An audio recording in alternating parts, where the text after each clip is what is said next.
Hello, everybody. Welcome back to Workflows and Espressos. This is episode 10. Wow. Can't believe it. 10 total, 3 of our new era, which speaking of eras, okay. So I have recently been recording my podcast episodes at night, and it's like when my creative juices are flowing. You know, like I am not the type of gal that's going to be up at 5 o'clock in the morning Slack messaging you with new ideas. I'm the type of gal that accidentally sleeps through her alarm and wakes up at 9:30 in the morning, and then I'm awake and working until midnight. So I'm recording my podcast episode at night. This is my third time, I think, doing this, and I like it a lot so far. It is like difficult because at night I typically look like a troll for those of you who are watching, which I hope that nobody's watching. Like I do, but I don't, you know what I mean? And if you aren't watching, let me give you a visual. I have been in my bar Pilates strength training era, and that is solely because I am getting married in 6 months, 6.5 months, 7 months. It's soon, okay? It's happening soon. So I've been working a little bit on my fitness, okay? I'm wearing a sweatshirt that got sent to me in the mail as a congratulations gift for my engagement. And I have no idea who sent it to me, but I wear it all the time. It actually has a stain on it, right smack dab in the middle, that you can probably see if you're watching this. It says Future Mrs. Myers, which is going to be my new last name. I'm keeping my initials because I am Meaghan Moylan and I will be Meaghan Myers. My fiance's name is Clark. And I'm so excited and I love this sweatshirt so much. Whoever sent it to me, the reason that I have not said thank you is because I don't know who you are, okay? Whoever sent this to me is like a secret admirer that I feel. Like it's probably like me. I ordered it in the middle of the night and forgot about it, but I love it. And then I also have a matching mug that says in my engaged era. Could I be more annoying? No. But you know what? This hopefully is only going to happen once in my life. So I'm going to just embrace every second of it. Like, give me the ring stuff. Give me the ring, actually. Give me the things that say Future Mrs. Myers on them or wife to be or whatever. Okay. That's the era of my life that I'm in. So I am drinking a peppermint tea because it is 7 o'clock in the evening. Also, it is spring here in Jackson. Well, it is spring everywhere else, but spring in Jackson is my least favorite season, 100%. But it is when I start to like get some hope. And I do love winter because I've taken up snowboarding, as I've talked about this before. But spring is hard for me to get through because I'm so ready for summer by this point. But it's still kind of cold outside, but there's no snow. But you can't go snowboarding, but you also can't hike because the snow hasn't melted. And I'm like I'm a shopping gal, okay? Like I'm an outdoors gal, but like a little bit. Like give me a boat and some outdoor activities. Like I like a light hike and things like that, but I'm not going to be running a marathon. You're not going to catch me hiking the Grand Teton, okay? So I like summer a lot because it brings relaxation outside. Spring is difficult. My fiance, on the other hand, loves spring because he loves whitewater rafting. So any whitewater rafters listening, hit us up. He'll go with you all day long. Okay, let's get into it. By get into it, I mean I still have 2 more things I want to talk about. Okay. So 2 pieces of news happened this week, which have been crazy. So the first thing that I wanted to talk about is airlines now being required to give you a full refund if your flight has been delayed over 3 hours or if your flight has been canceled. And this is really exciting for me for a multitude of reasons. Like I'm curious to see if it impacts our industry whatsoever, if fly to destinations will see any type of uptick in traffic because people are more willing to fly now who have kind of been jaded by the airlines, typically not choosing the side of the guest. I don't really think it's going to make a major difference, but it is great as a traveler myself. And the second thing, the FTC banned non-competes, which was shocking to me, but I think is exciting for many employees across the country. I think I read somewhere that 1 in 10 or 1 in 5, man, just don't listen to my statistics, okay? It's either 1 in 10 or 1 in 5 people. You know what? I think it's 1 in 5. 1 in 5 employees are bound by a non-compete in the United States. So if you are a senior executive that is making over, it's like 151,000 and some change a year, and in a quote policy making position, unquote, your non-compete still applies in your existing job. But if you go to a new company, they cannot make you sign a non-compete. And all other employees, this begins, I think, in 120 days from now, so about midsummer, non-competes will not be valid. And you also, as a company with these non-competes, have to let employees know about this news. So I was talking to a good friend about it the other day, who's also an attorney in the space. And she was like, this is, very interesting. I'm curious to see what happens and what kind of businesses challenge the FTC.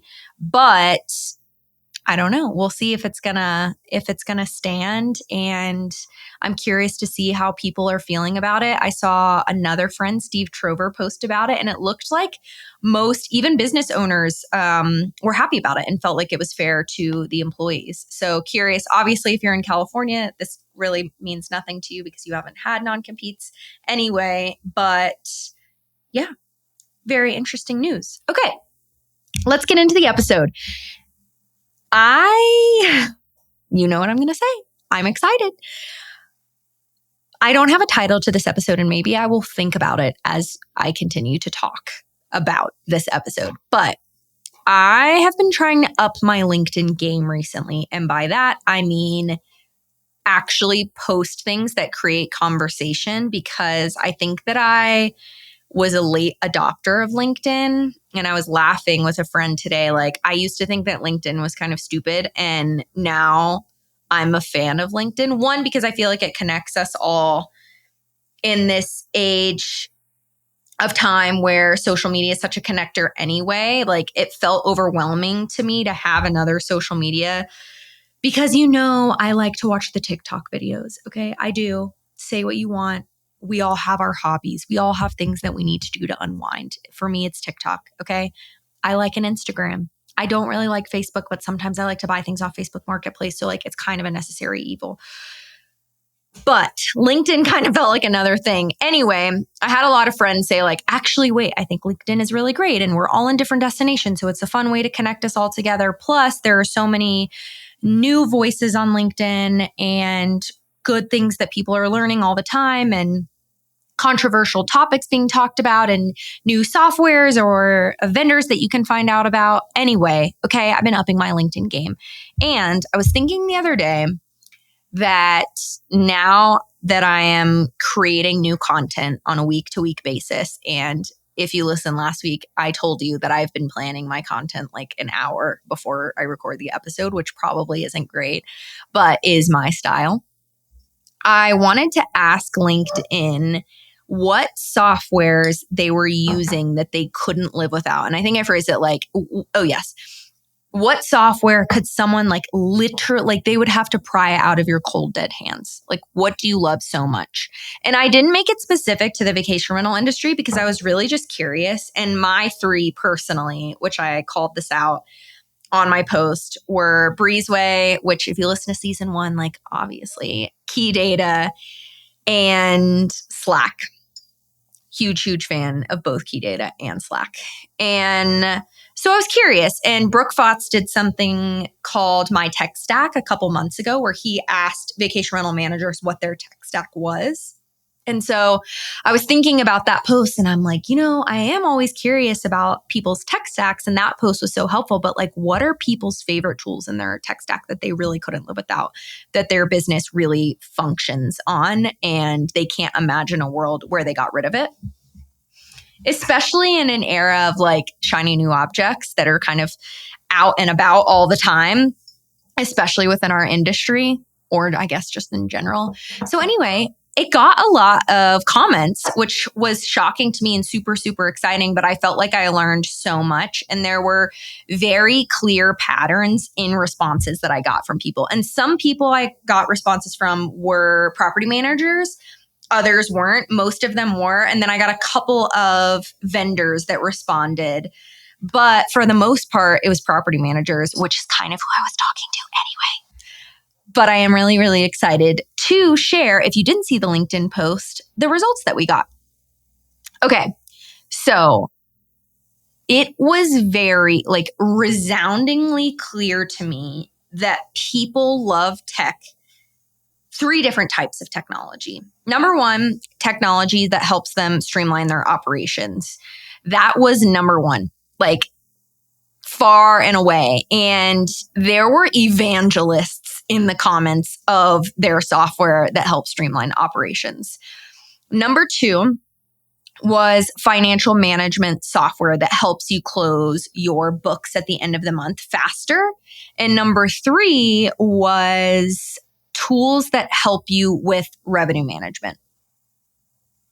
And this was honestly not shocking because I said my favorites were Breezeway, which helps streamline operations, and Key Data, which assists you in revenue management. So I was surprised in some ways that there were such evangelists of software. I think a lot of the time, us property managers will mostly kind of complain about the software that we don't really love. And it was really cool to see people talking about software that they do love and why. We like to commiserate together, especially when we all get together in the same room. We want to know hey, this is a major pain point that we're having with X software. Are you experiencing the same thing? So to have it reversed, right? And talk about all the software that we love and why we love them and how we couldn't live without them was a really cool energy booster. And I'm sure the vendors felt great about it too. But what was surprising to me, first I noticed that's not true. 2 people mentioned their property management systems, but nobody else mentioned their property management systems. And I don't know, I have 2 theories on this. Number 1 is it's kind of a given because everybody has a property management system. So maybe that's why it wasn't mentioned. Or 2, property management systems are kind of a necessary evil a lot of the time that, now that I'm kind of thinking through, there aren't very many evangelists of property management systems. There are a few. I won't say that there are none, but I do think that there are much fewer and far between than evangelists. I'm sorry. I've said that word so many times. I guess big fans. Which I'm because it's 7 p.m., I'm kind of afraid that I'm going to say evangelists or something, mess up the word. Anyway, it's really not a difficult word to say. I don't know why I'm being weird about it. I just felt like I was repeating the same word over and over again. Okay. I do think that property management systems, they have a big job, obviously, right? They are trying to cover every or most spectrums of running a vacation rental company, which is really difficult to do so well that 1, the customer doesn't need an ancillary software, doesn't want an ancillary software to help out with specific operations, for example. So I think it's really hard to do so many things well. We talk about it on the podcast all the time. I talk to you about it all the time.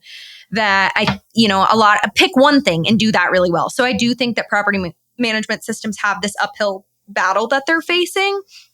But I also think because of that reason, or because of the reason that you have to have a property management system to run your business effectively, they know that, right? And so property management systems a lot of the time can kind of treat you however they want and not respond to your questions for a week or be working on X update when you really want them to be working on Y update, right? Because at the same time, what are you really going to do? You could switch to another property management system, but that's going to take you 6 months and thousands and thousands of dollars. So the churn rate is probably a lot lower than other software companies. So I think that there is a multitude of reasons why they weren't mentioned. Yes, I do think that a lot of the time I have a Samsung dryer and it's singing its song, and anyone else who also has a Samsung dryer or washer that sings that song, like, why is it so long? Do we all think this? Like, I know after 10 seconds. No, after 5 seconds. Like, if you're singing that, it's still singing. If you're singing the song after 5 seconds, like, I know, I hear it. I'll come up and deal with it. Why does it sing the song for so, like, does anyone know anyone that works at Samsung that knows the answer to this question? So in short, I think there's a couple reasons. In short, after I just talked about this for 15 minutes, in short, I'd like to summarize. I don't think that property management systems were mentioned, largely one, because everybody has one. Not everybody has a tool that helps them close their books at the end of the month, or a tool that assists them with operations. I mean, every one of my comments does, but it is, right, like a necessary part of your tech stack. There are fewer options for property management systems, and they're trying to do a lot of things really, really well, which I do think can be very frustrating to customers. I would say that property management systems receive the most grievances, like as a property manager myself, and who has a good amount of friends in the industry that I've heard this from, like, people often don't love their property management system. So I do think that that has something to do with it as well. Also, things that weren't mentioned that I noticed, there was one guest communication tool, like / concierge assistance guide, that was mentioned specifically. Other than that, nobody mentioned anything that could assist with concierge or guest communications. And I thought that that was very interesting. I spoke on a panel at Verma Spring with Lance Stitcher, who's amazing. If you don't know him and Elaine's company, Seaside Vacations, they're awesome. And Jeremy Gall, the CEO and founder of Breezeway. And we were talking about like financial centers of your business, which I'm always of the opinion, and I think I want to do a whole episode on this, that maintenance should not be a cost maker for your company, but should be somewhere where you're at least breaking even and not losing a significant amount of money, where housekeeping should be a center where you are making money. But concierge, this is likely a hot take. Like, I think concierge is an incredible add-on, but if you are approaching adding concierge to your business for the purpose of making money, one, I'd be really curious if you have done it and you've been successful, but I don't think that it is possible to make a significant amount of money in the concierge department, particularly if you're trying to do it at a very high level and have dedicated employees and are spending a significant amount of money on concierge. So I do wonder if that has something to do with why any of those tools weren't mentioned. And then smart home technologies also were not mentioned.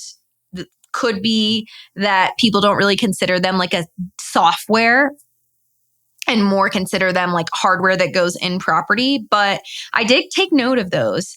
So if you are looking for a new tool to use, financial management, revenue management, and operations, those are the big three.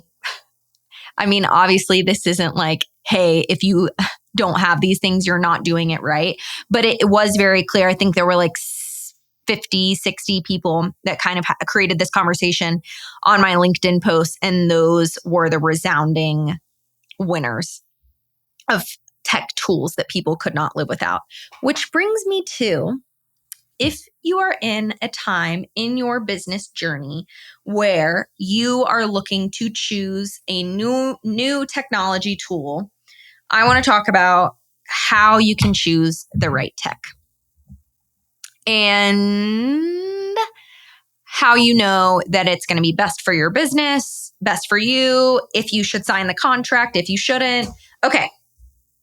So, number one, when you are searching for a tech tool, make sure that there is a problem that needs to be solved. What is your pain point that you want to solve for? And it doesn't have to be something groundbreaking and huge, but it does need to be a problem or a pain point or something that you want to make more efficient or effective. So that is the first question that I would ask myself. If I am Meaghan, and I'm Meaghan, I'm going to start looking for a technology tool. Number one, what problem am I trying to solve for? Number two, as I am going through the demo process, which I highly recommend, go through the demo process, understand your options, know the tech landscape. Andrew Kitchell, I think it was Andrew. If it's not, then sorry, Andrew, released a tech map recently. That's definitely not what it's called, but that's what I'm going to call it because I can't remember what it's called. But basically goes through every different type of technology in our space and every single provider that has tech that falls under that specific umbrella. Super helpful. Holy wow, that map. It's not a map. The guide is huge now compared to what it looked like 10 years ago. So start with a guide like that and understand who the providers are. For this topic or example, let's use a dynamic pricing / revenue management tool. All right. I want to know everybody who's doing it in the space. Anyone and everyone that could help me. That's Wheelhouse, Price Labs, Key Data, Beyond, AirDNA. Like, give me all the options and let me understand and demo each product. I think starting there is very helpful. While you're doing these demos, a couple of questions to ask yourself. Number one, this is like a list inside of a list. It's like a Russian doll list. Are you connecting with their team?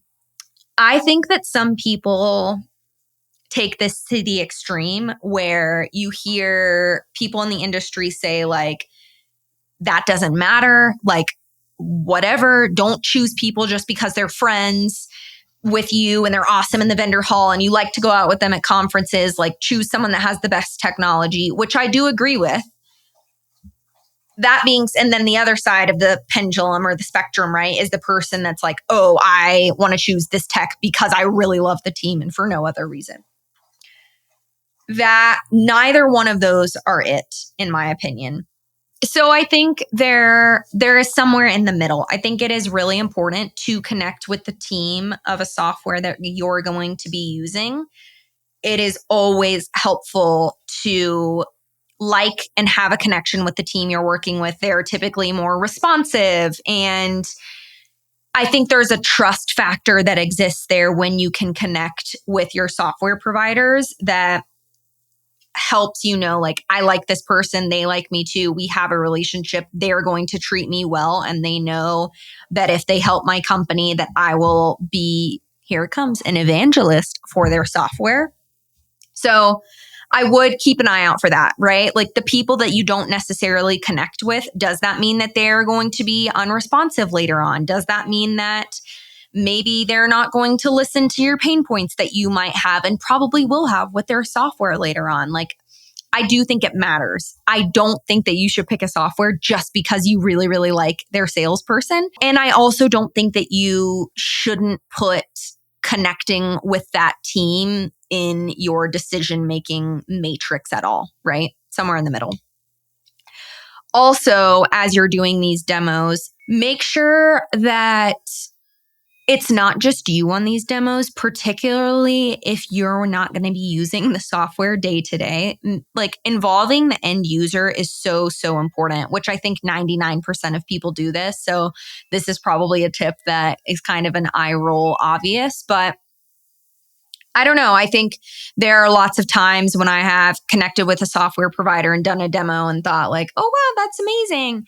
And then I realized like, oh, wait, I'm actually going to be using this software once a month when I pull reports or ask a question or have to go in because an owner has asked whatever it may be.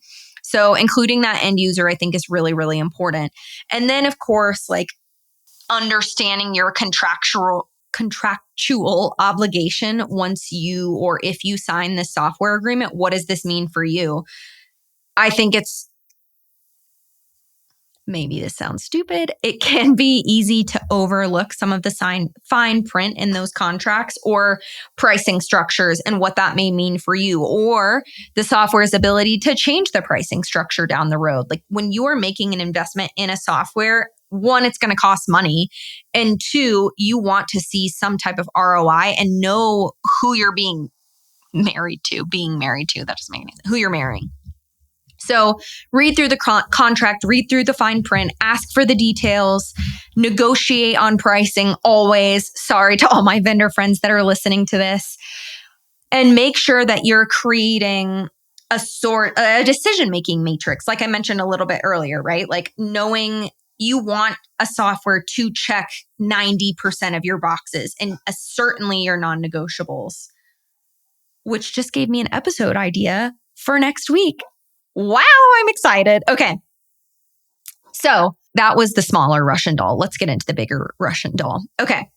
Ask for references.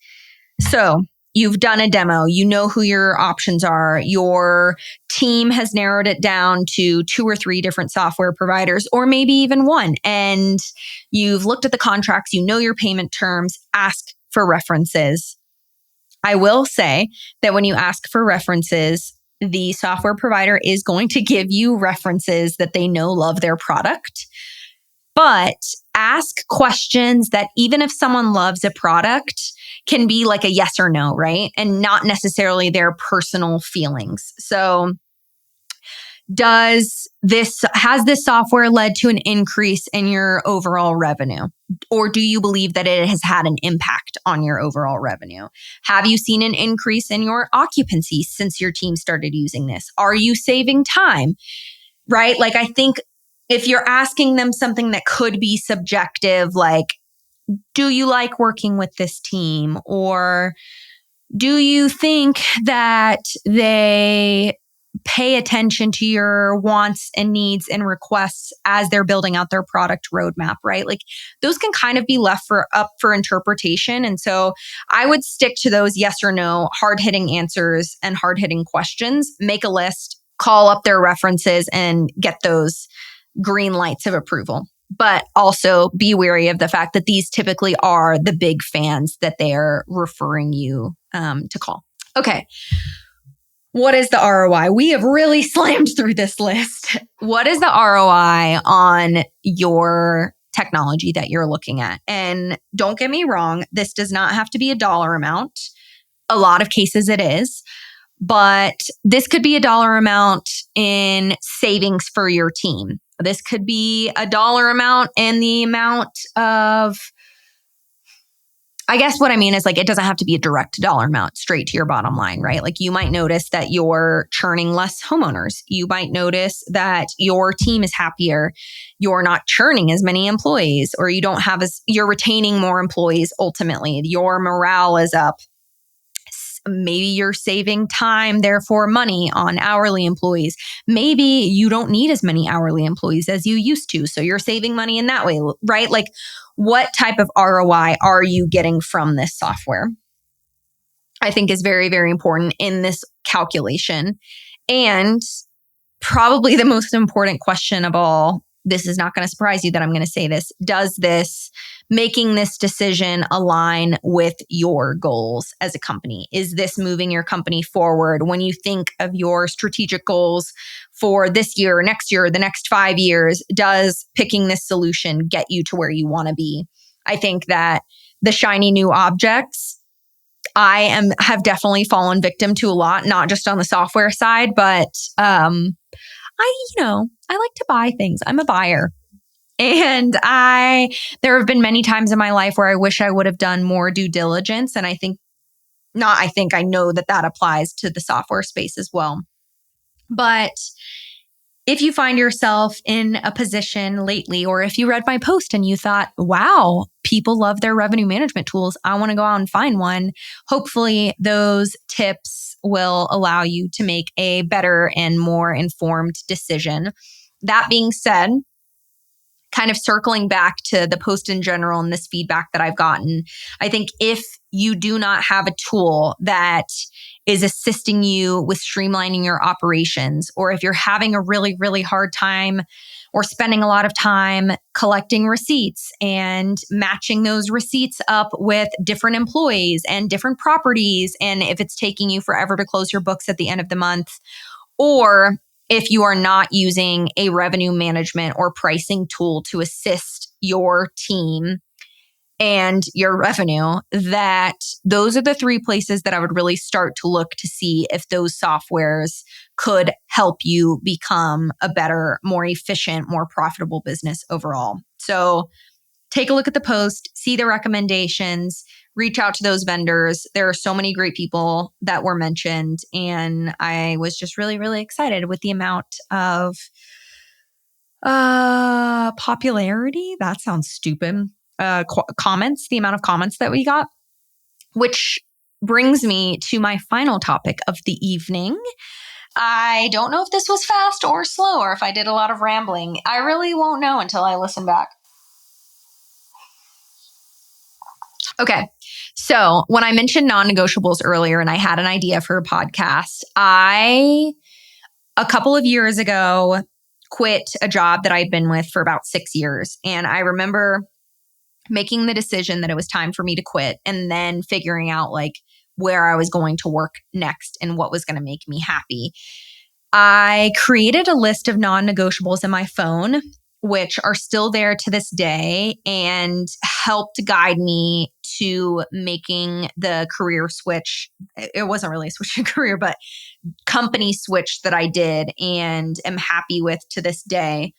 I think that became like almost my North Star in deciding where I was going to go next and how it aligned with my goals and overall like values of a company that I wanted to work for. So I would absolutely love to go through that list in an episode.